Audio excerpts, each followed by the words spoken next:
Unlimited Volleyball. 44 of the best volleyball players in the world. The next question we asked ourselves is who's next? Who will join the ranks of our previous volleyball champions and have their name inscribed into the Book of Unlimited? It's time for Athletes Unlimited Volleyball!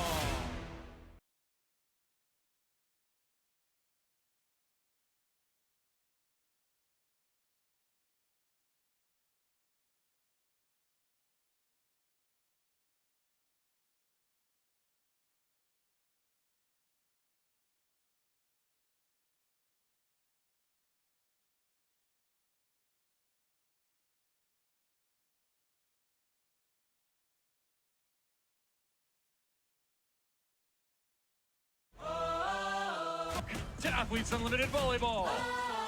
44 of the best volleyball players.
Hi, everyone. Welcome to the Week 2 draft. I'm your host, Savannah Collins, and I'm joined by Kevin Barnett, who is going to talk with me through all these picks for the people who you are really here to see, the captains leading their teams in Week 2. Here is who is stepping into those spots. So leading the team in purple, she's going to have the first pick is Nootsara Tomkom.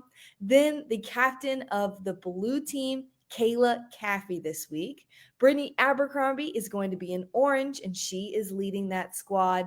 And then we have Betty de la Cruz-Mejia. She is back in gold, what she normally wears, leading that team this week. We're going to talk about how they got there, what happened in week 1, and these picks as they roll in. But first, we are going to hear who is picked for the first round. Nootsara, you have our first pick of the week 2 draft.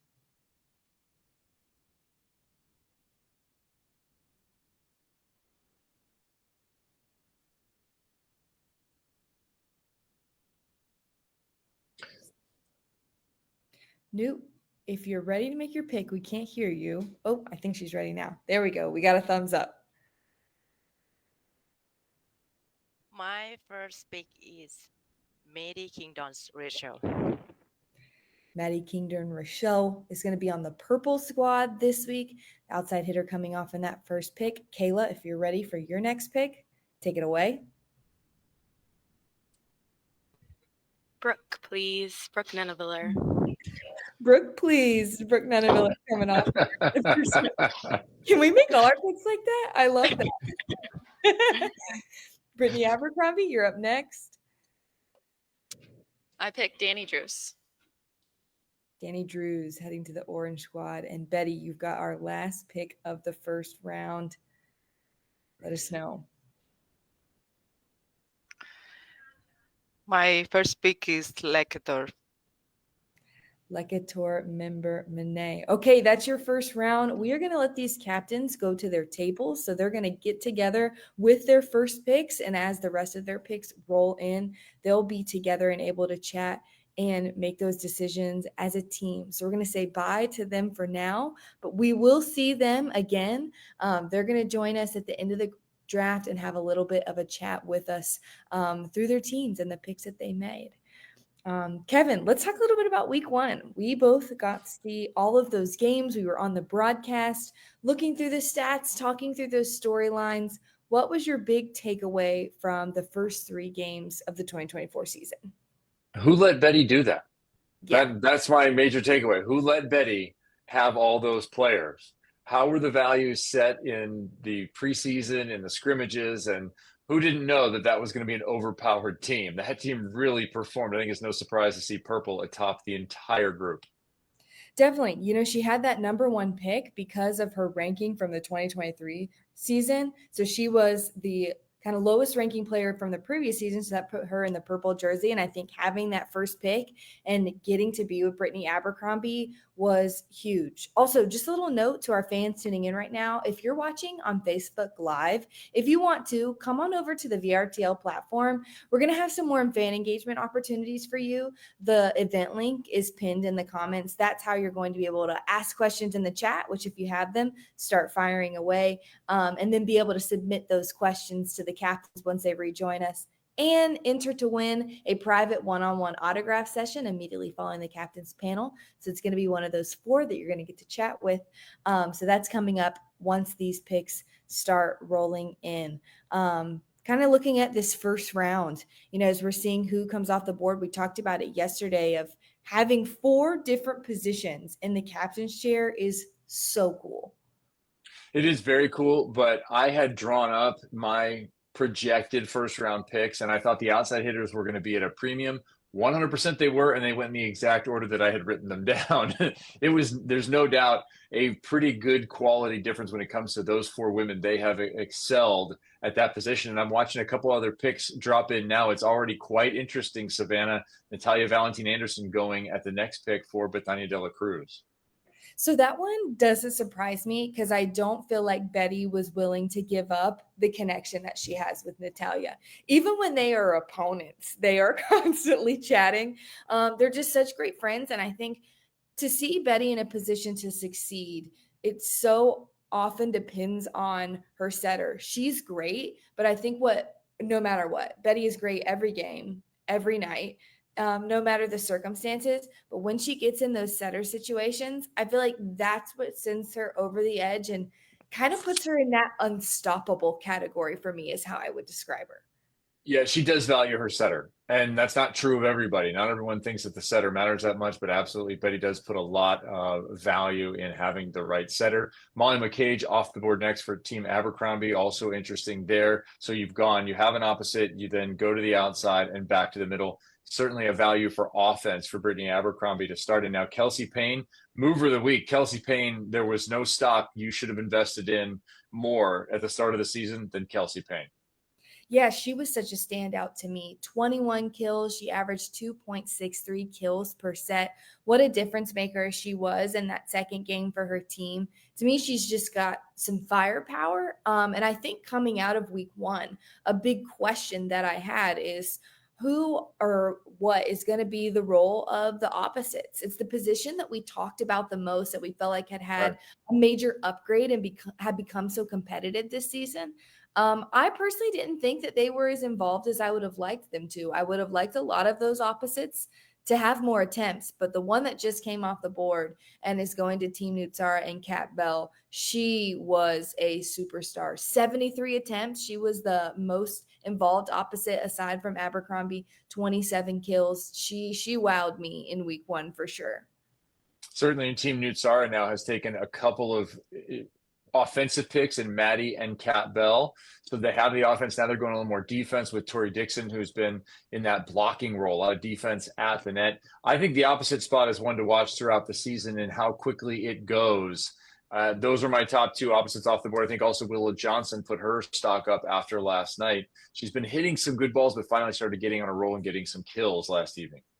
Yeah, let's talk about the opposite that's in the captain's chair, though, in Brittany Abercrombie. Just stunning, but so quiet about it. You know, we talked a little bit about her personality. She just can be a little bit of just like, hey, I'm going to go in and do my job, and that's all it's going to really take. She was the top MVP point earner in week 1, 140. She picked up MVP points in every single game. Second in kills with 46, second in attempts. So they were going to her, and that's across the league. That stat stands out to me. Amongst all the other outside hitters, the only person who had more attempts in week 1 than Brittany Abercrombie was Maddie Kingdon Rochelle. What does that say about her to be one of the leaders in that category in particular? That she's versatile, that she's able to take out the trash. That's Tot. You want to get Tot out of your opposite. They're there to just any bad situation, they're going to clean it up. They're going to take that trash and turn it into treasure. And Brittany, when you watch her arm mechanics, even in warm-ups, but you guys are going to see her on our broadcast during the match. Watch her arm mechanics, how fully extended she is when she contacts that ball, how crisp the contact point is, and how she's able to pull the ball with range and height. Lots of players, when they go down the line, they'll pull that ball down low. And lots of left-handed players on that right side, they only have the wrist away. They don't like to pull the ball down the line. Brittany Abercrombie does a great job of reaching high and pulling the ball with a ton of range. I always like to ask the athletes, what do you think the best part of your game is? Because, you know, we all have opinions as you watch from the outside why you think someone's great. And I love to hear it from them. And when I asked that question to Brittany Abercrombie, she said, it's my shot selection. She was like, I'm not going to take dumb shots. I'm always going to put myself in a great situation. And it shows up in those 123 attempts, 7 errors. If we're making a way too early pick to be the champion, she might be mine after 3 games. I know that might be crazy to say, but I was just so impressed because she's always moving up, never moving back. And never, or maybe only once, I think we might have caught it, did her heart rate go above 100. Yeah, she's staying even keel, and I'm so interested to see her in this captain role. You know, is she going to pass a lot of it off to the facilitator? How involved is she going to be? I think we saw a lot of these captains in week 1 lean on the facilitator. Here's a little bit of the results and why these 4 captains are in the chair outside of their individual performances. So the purple squad, Team de la Cruz-Mejia, 3-0, won 7 out of 9 sets. That just did some major damage on the leaderboard. So much offense. Right. Everybody else was 1 and 2. Nunaviller and Hintz 4 out of 9 for sets. And then Team Valentine Anderson, 3 out of 9. So it was kind of like the purple squad and everybody else in week 1, which was different than we've seen in the past. Yeah, it just ended up with that overpowered squad. And I think it's because you had so many new faces join the league, 23 new players coming in out of 44. So there's a lot to learn in the first couple of weeks about where people are at in terms of their capability and their role. It'll also be interesting to follow as there's more video, more scouting, more information available on these new players. How do the defenses adjust at the net, adjust in the back row? And then how does the player respond to those adjustments? You want to follow that story, particularly for somebody like a Kelsey Payne. So she came off the bench in match number 2 and really played a pivotal, or match number 1 played a pivotal role for the rest of the weekend. When you have video on Kelsey Payne, you start taking away some of her best shots. How does she adjust? How does she continue to get her numbers? Yeah, that's something Betty said after the week 1 draft. I said, you know, we haven't played a game yet. What does it take to be great in AU? And she said, you have to be adaptable. You can't do what you did last week. You have to almost reinvent yourself without straying too far from what got you to this point in the first place. So you hit the nail on the head there of just as we see these players move up and down the leaderboard, what it takes. I want to kind of start to dig into these teams. So Team Nootsara just locked in another pick with Gia Day. So if you were Another looking stock at, rising. yes, let's talk about this offense we're seeing unfold. Maddie Kingdon, Rochelle, Kat Bell, Tori Dixon, Gia Day, Kaz Brown. I guess Newt said I'm not messing around when it comes to my hitters this morning. Yeah, I think that Emily Thader is someone that has risen throughout as well. You see her going to Team Caffey, but yeah, Gia Day on the outside, that big jump serve, she's bringing that pressure. I'm interested to see Day and Kingdon on the pins together. I think that's another really nice, powerful pairing that could open up some space for somebody like a Kat Bell. It's not about just the individual. It's about how does that individual play into the overall strategy? How much space can you create at the pins for your team, for an individual? And stats can rise and fall depending upon who's on that other side for you, so that the block has to pay a little bit of attention and not totally load up on one hitter. Maddie Kingdon was facing a lot of load, certainly when Team Natalia Valentin Anderson was leaning on her that much. Now, with a little bit of balance, Kingdon's numbers could even go higher. Yeah, we're taking a little bit of a peek into that purple squad that she'll be on this week. Just looking through Nootsara's first 5 picks. Wow, I really like this squad so far. And I think what stands out, because we didn't get to see Gia Day on day 1, is just the way that I think she is going to complement. And we talked about the impact that she made on offense, but she was a phenomenal passer and defender. She was picking up balls that kind of that team was struggling to really be able to get their offense going off of. So A complete player. Yeah, she really is. And I think when you are trying to set the other players up for success, she's one to help you do it. So you're kind of getting in that a little bit of passing, a little bit of defense, great offense in that Gia Day pick as well. We're seeing them roll in for the rest of this round. So going here in the 5th round, Maddie Bug going to Team Caffey. I think we need to dig into that pick because we didn't see a ton of her in week 1. Claire Hoffman going to the Orange Squad, Willow Johnson, and then Karis Watson back-to-back picks. Okay, let's go to Maddie Bug. We got to talk about this right now. She is most likely going to be the starting setter for Team Caffey. What do we know and what don't we know from Maddie Bug yet, do you feel like? Yeah, we don't know where she's at right now in terms of professional. We do know that she has traditionally been a high-value setter, part of that golden generation at Stanford, won national titles, certainly a capable leader. She's very into political science. We were talking some politics over the weekend, so that was interesting. And she dates another setter who out of Pepperdine, Matt, I'm forgetting Matt's last name off the top of my head. But they are all setting all the time. And it's fantastic to see Maddie Bug getting the starting nod, because I felt like she was the highest quality setter that wasn't playing last week. Me too. And that little flash that we saw from her, I feel like really made an impact on her team. She just brought in, from the outside looking in, it seems like a really calm presence, just doing some unorthodox things, getting that offense activated in a way that they hadn't been. So far, this is the pick that has me kind of most locked in about week 2, seeing Maddie Bug come off the board in the 5th round to be the first setter going to Team Caffey. I think it just goes to show what we saw in week 1 is just a little preview of really the different talent and competition and stories we're going to see the rest of this season. That's super exciting for this. Okay, apologies to Matt West, fellow Pepperdine Wave, for forgetting his last name. I got too many names going through my head. Sorry, Maddie West. I owe you an apology. I will give that to Maddie Bug, and it will make its way to you. As long as you can keep straight the 44 we're looking at here, and then don't forget Maddie Bug's boyfriend. We're all good. Or fiance. Exactly. No, I love the way that this is shaping up. It's very interesting. I think that Brittany de la Cruz is going to be a little bit more of a win or crash kind of situation, with Lecator member Monet at the outside is going to take some huge cuts. Willow Johnson at her opposite spot is also going to take some huge cuts. So I think we might see a little more peak and valley out of that crew than we saw with Team Brittany de la Cruz-Mejia in week number 1.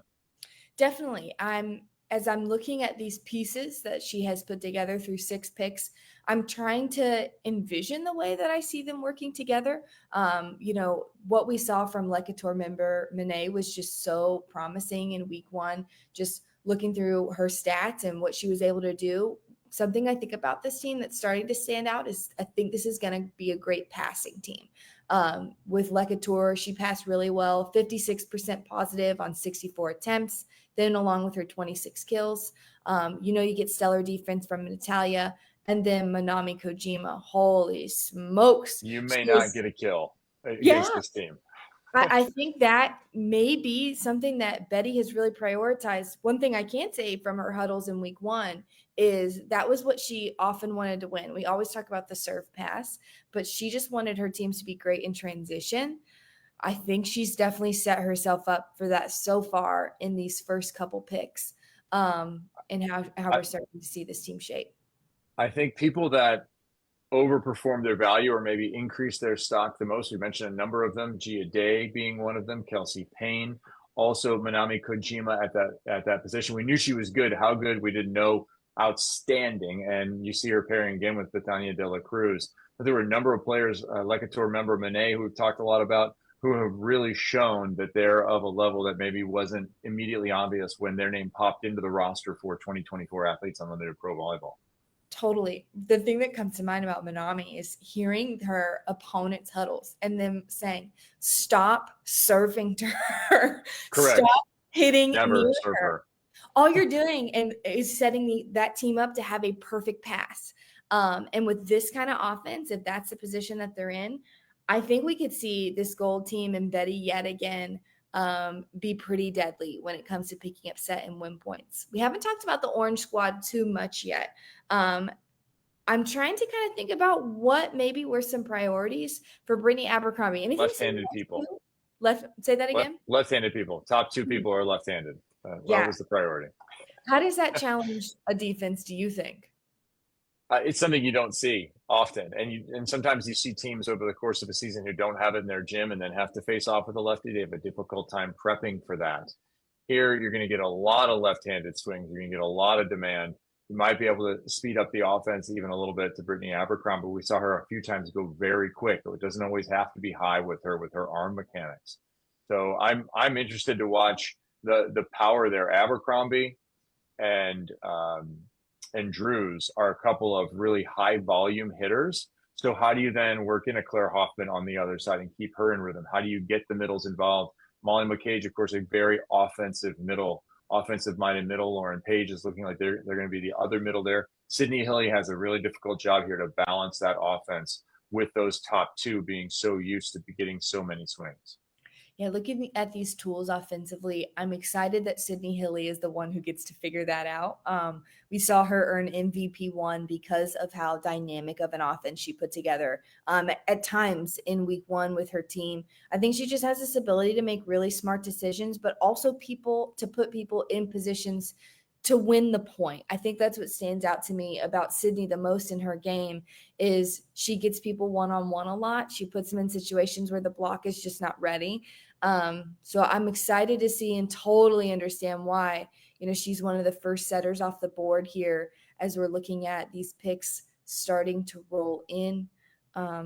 Just looking through these teams, we're seeing them in the same time that you are fans. And if you all have any questions about what we think about the picks, these teams, the point system, things that we saw in week 1, drop them in because we want to hear them. And then if you have questions for the captains, start thinking about those now. They're going to join us at the end of the draft and talk about their picks and their teams. And one thing you need to know, because we're hitting that halfway point. So in the panel on the right side of your screen, as I mentioned, you can live chat, check out the leaderboard, but also enter to win that private one-on-one autograph session. The hint that I will give is that the person who's going to join us after the draft had the most blocks in week 1. I know who that is. It was a record number. So, yeah. I think one of the things, Savannah, to follow here is changing roles.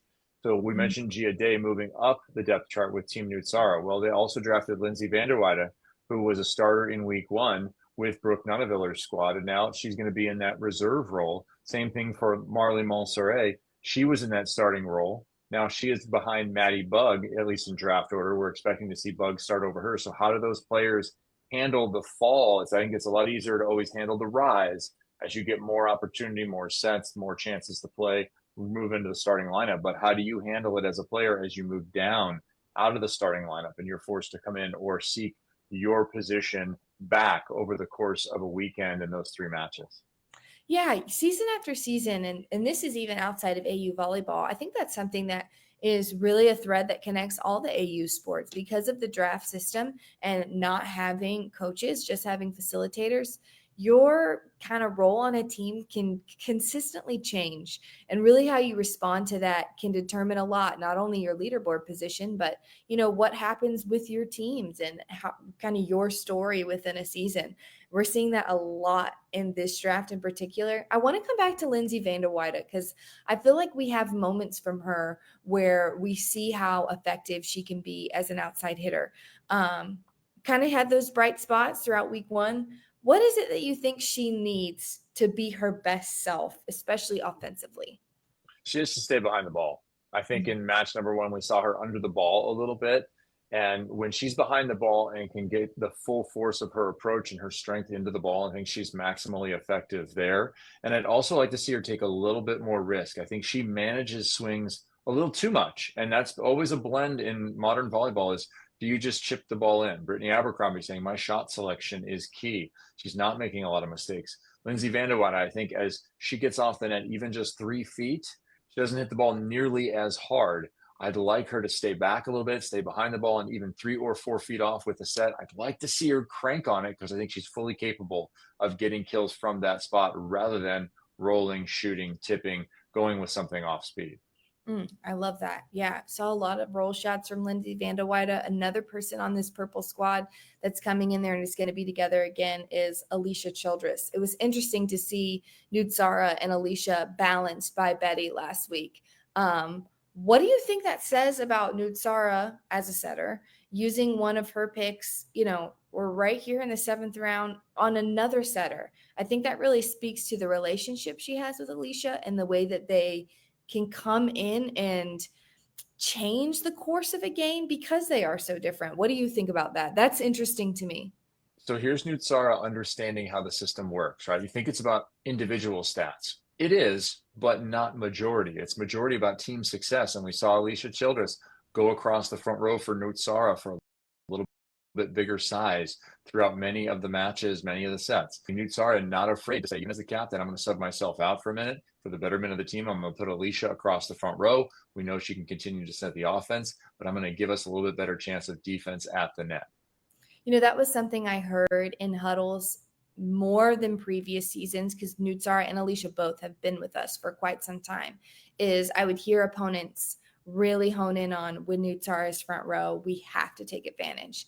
And then hearing Betty's team just kind of battle with, what do we do to get out of these situations? And when we saw Alicia come in and be able to just kind of close that hole that they had, it was really interesting to see the way that was at times exploited by opponents and then immediately picked up by that squad and fixed. Yeah, Nootsara's, she's playing chess, not checkers at all times. So true. All right, we're moving here through the 7th and 8th round. You can see those picks coming in on the board. Berkeley Oblad, who we did not see in week 1 due to injury, going to this orange squad. She's someone I really want to see make an impact. It obviously has to be healthy to do so. Yeah, she had an outstanding career at Utah, and I thought she'd be an impactful player. Hopefully we see her back on the floor in live action. Yeah, take a look at this blue squad as it's starting to shape up. As you mentioned, Maddie Bug, Mary Lake coming into this team, Marley Montserrat, Becca Latham. Probably one of my favorite just feel-good moments of week 1 was BYU being there for Mary Lake's game and just getting to have the people that know and watch you and love you make that return to the court after taking some years off. We don't get that a ton at AU because we're playing often at the same time as college volleyball, but it just lined up where BYU was coming into play. ASU had a day off and then Arizona the next day, and they came out to that game and man, they were loud and cheering for Mary. And that was really, really cool. I wish that happened a little more often during our seasons. Certainly. Anyone who's playing at ASU, I'm going to go over and check out the schedule and see who we need to convince to come out and spend a little time with us in the evenings. Definitely. All right. We've just got a couple picks left. Just kind of looking at these teams as they're shaping up. It's tough to tell, how much can you know from a team on paper? Any one in particular that's standing out to you so far, Kevin? In terms of the picks late in the match here, Maybe or just in the kind of draft? shaping up overall. We've got maybe 1 to 2 picks coming in for these teams, and then they're locked in. Any team that you think is really strong this week so far? Yeah, I'm looking down that group. As mentioned, Team Dela Cruz-Mejia, I think, is going to be a little bit cow in racing, they call it, crash or win. I think Team Abercrombie is going to be an interesting follow here. How do they manage all the tools there? And then Kayla Caffey, so she has at her number 1 pick, the Swiss Army knife, Brooke Nuneviller, who there's nothing she can't do. And will Allison Mayfield capably fill that role of offense that's needed on the outside to balance out Brooke Nuneviller so she's not out there just alone? I think she's going to be asked to do quite a lot on that Team Caffey. And then for Team Nootsara, she's gone defensive at the net. Tori Dixon, Kaz Brown. That's saying I value a lot of defense. We have a lot of offense at the pins, and I'm going to worry about the defenders at the net, maybe generating some opportunities. So how much they set Dixon and Brown in transition or in those side-out situations is going to be an interesting story to follow for Team Nootsara. Yeah, I'm with you. We didn't talk about Brooke a ton because she was one of those first picks and we never made our way back to her. But I just want to point out what you said of just being the Swiss Army knife. She was 4th in kills this week, had 43, 4th in attempts, 113, and then was the 1st in digs outside of the non-liberos. She had 38 in 3 games. So you're going to get Not surprising. Right. She played libero her freshman year. Yeah, I think just the thing that I love to see Brooke set up with in AU is when she's paired with another outside or big swinger to where she can kind of be the tool instead of having to be the go-to. I've talked to her a lot. She prefers that position. So I'm interested to see how she fits in with this blue squad. But man, this purple team has me excited. The pieces are neat. Thinking that Nootsara is going to be the one to put them together always is just something that I love to see her do as a captain. So I'm really intrigued by this purple team and how they fit together and how she utilizes some of the huge hitters that she has this week and sets them up to succeed. But man, Brittany Abercrombie, Betty De La Cruz, those are the 2 you can never count out at this point in the season because, wow, they did it all in week 1. We're still looking for an opposite champion. Could be Brittany Abercrombie. I know. I think that would be exciting. Betty, I'm not counting you out by any means. I'm just saying it would be neat to see a new Betty, position. you'll be speaking with you later. Oh, gosh. Now the pressure's on. But just to kind of see somebody else get in there and do that. These captains are going to rejoin us. We're going to have a chance to ask them some questions. Fans, if you have them, start to drop them in the chat. Kevin, I'm going to let you lead it off of what you're thinking about once we get these captains in here to get to talk to them about their teams. All right. We're going to drop all 4 of them in here at once, huh? It's such a treat. You can often catch them at practice, like one-on-one or just here and there. But the draft is one of the only places that all 4 captains are together. So it's really neat as just getting a chance to get to talk to them. So we are going to take a quick break. We're going to throw up a chance for all of us to get into the same room, and then we are going to be right back. Don't go anywhere.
All right, captains, your teams are in. We're so excited to talk to you about just what you thought. Fans, this is your chance. Start to drop those questions in the chat. We will fire away for you. Kevin, start us off. What are you dying to know about this draft?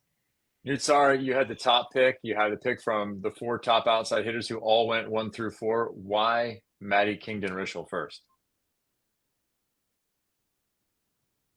But okay, I pick her first because I'm play with her from before. Yeah, I think it's gonna be like incredible to play with her. What did you see in week 1 that has you excited about heading to week 2 in terms of her skills? Well, for the week ones, it's like so amazing because we won all the 3 games, and I hope this week it's gonna be the good game too. Okay. Team Abercrombie, Brittany, you took Danny Drews. Do lefties have to stick together? Is that a requirement now? Yeah, of course we do. Of course we do.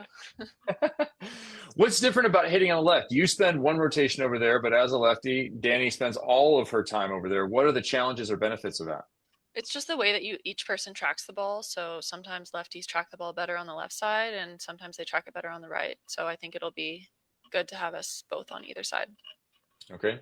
And Betania, you went with Natalia quite early. We've seen you pick a setter early quite a lot in your drafts. Why do you value a setter perhaps more highly than other teams? I picked leg first, but Yeah. for sure Nati is a great setter, and of course we play together, and let's see, she's incredible and she can do almost everything in the court. And it doesn't seem like you're afraid of too much risk here with Lecator at your first pick and then going with Willow Johnson at opposite. There could be some pretty big swings coming out of your team this week. How will you guys manage risk versus reward? I think we have also a good ball control, of course, strong arms, as you can see, but also we have Willow as a lefty, and she's a strong opposite, but Leg also have really strong serve, so and we have really good connection last week, so why not this week? Okay. Kayla, you had Brooke Nunneviller go first. You had Kelsey Payne go second, one of the big risers throughout the week. Tell me about the strategy of going outside and then opposite. Yeah, so this is my first draft, and I feel like it's really important as a middle that I'm drafting a big outside hitter, and then the next biggest position is an opposite. So that's kind of my strategy behind that. Just get the whole front row taken care of. Okay, and then you put Maddie Bug in there. So we haven't seen Maddie play in this previous week. Why put Maddie into the starting spot? I don't know. I just really like Maddie. She seems like a really awesome, like she's going to bring good energy. She's a great, talented player. So I'm excited to play with her this week. Okay. Yeah, as somebody who is stepping into this role for the first time, especially as a middle, just thinking through the teams that you are on in your first year of AU, also knowing what it takes for you to be successful, and then being on this great team in week 1. What is the thread that it takes to win sets, win games that you felt like you kind of tried to piece together in your team for this week? Well, I think I tried to get like really big offensive arms, but also I kind of balance it out with like good defense. So I think like through my draft picks, I kind of demonstrated that, and I just hope that we all mesh together really well. I think I got some really great personalities as well. So I'm just really excited to work with everyone this week. Definitely. Nootsara, I want to ask you about Gia Day, somebody that we saw emerge as week 1 went on. What was it about her and facing her that really wanted you to pick her and have her on your team and just be one of those offensive weapons that you had this week? I feel her. She played so well in the last game, and she played the fast balls. It could be like on my side too. So that's why I pick her to play with her. And also, I'm so excited to play with her. Definitely. Okay, Brittany, I feel like you've been the person I've come to and kind of bugged and got to know a little bit in the pregame. What is your kind of feelings on stepping into this little bit bigger role? Obviously, you have a huge role when you're on court, but now this requires the leadership, the practice plans, the strategy. Have you started to think about how you want to balance that going into week 2?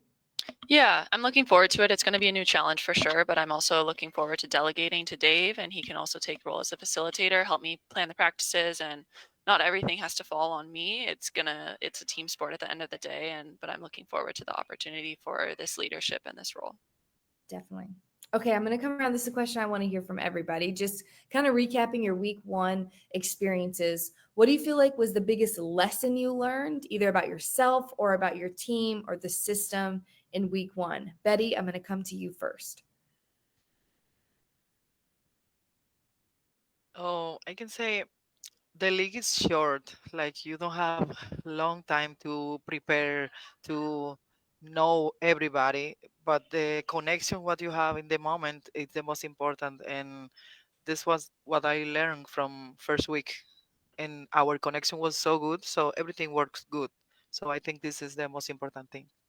Definitely. Brittany, what about you? Yeah, I do agree with that. I think that the vibe of the team matters more than I expected, and like their drive and their willingness to fight, it matters more than I was expecting coming into it. Without a doubt. Kayla, anything come to mind for you? I hate to say the same thing, but that's kind of what my mindset was also in drafting a team is I just really wanted like really good people. And we have a bunch of good people here. Like everyone's a great person, but the vibe of the team like really, really matters. And so that's what I was trying to create within my group to kind of mimic what Betty created for Purple week 1. Nootsara, what about you? Me the same with all of them. Okay. I feel like the big question we wondered yesterday was how sad are you guys to not be on the same team? I'm really sad about it. I don't know about anyone else. My heart hurts. Hey, you guys are we're all frenemies sad. now. Me too. Yeah. Yeah, that's right. Welcome It's to the so hard to frenemies draft chat. the people in the league. This is it. This is the 3-0 Purple Squad in true AU fashion. The team that you loved watching and that was, kind of came out to be the super team is split up for week 2, and all 4 will captain their own squads. Captains, thanks for letting us get to pick your brains and just being a part of this and getting to hear from you what it's like to step into probably one of the most unique roles that we have in volleyball. I appreciate you all. Looking ahead, first game of week 2 is Friday, October 11th. Both of those are going to be on Bally Sports or Volleyball TV. Go to auprosports.com to check out how you're able to tune in. Here's the first frenemy matchup. Team Caffey versus Team Abercrombie. That's at 8 p.m. ET. And then Team De La Cruz-Mejia and Team Nootsara. They're coming on at 10:30 ET. Thank you all. We so appreciate you. Thanks, Kevin. I love getting to chat like this with you. Usually as a sideline and play-by-play, we don't get to talk this much. I love it. Yeah, we get to spend a little time together. I want to see this week. I'm excited to see who comes up with the best merch. Ooh. Who's gonna embody their team? We're going sunglasses. Are we going foam fingers? What is going to come from the Amazon order this week?